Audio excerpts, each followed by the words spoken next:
पंचतंत्र की पहली कहानी मित्रभेद सुनाती हूँ। एक जंगल में सिंह और सियार रहते थे।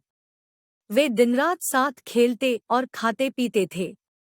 उनकी मित्रता का अनुभव देखकर दूसरे जानवर को उनसे भी चिढ़ हो गई। वो सोचने लगे कि ये दोनों दोस्त हमारे लिए खतरा हो सकते हैं। अन्य जानवरों ने उन दोनों के बीच फुट डालने के लिए षड्यंत्र करना शुरू कर दिया।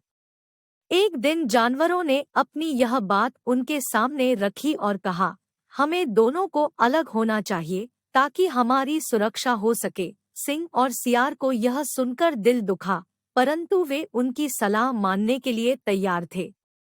सिंह ने सियार से कहा, मेरे प्यारे दोस्त, मैंने सोचा है कि हमें अब अलग होना चाहिए।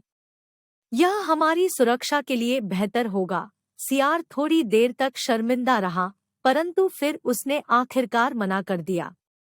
दोनों दोस्तों का मिलन अब बंद हो गया था। सिंह और सियार अलग-अलग दिशाओं में चले गए। सिंह के पास खाने की समस्याएं आने लगी और वह दुखी हो गया। वह खाने के लिए घास खोजने लगा, परंतु उसकी कमजोरी बढ़ गई। सियार के साथ भी समस्याएं थी। उसके पास अब खतरे से बचने का साथ नहीं था। उसकी छल करने की क्षमता गायब हो गई थी, क्योंकि उसने कभी ऐसा किया ही नहीं था। दोनों के बीच दूरियां बढ़ती गई और वे एक दूसरे की यादों से दूर हो गए।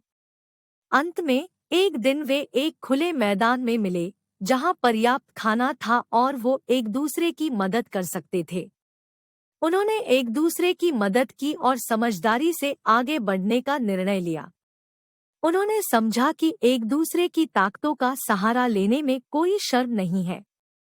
इस कहानी से हमें यह सीख मिलती है कि मित्रता को दृढ़ता से बनाए रखना और आपसी सहायता करना कितना महत्वपूर्ण है।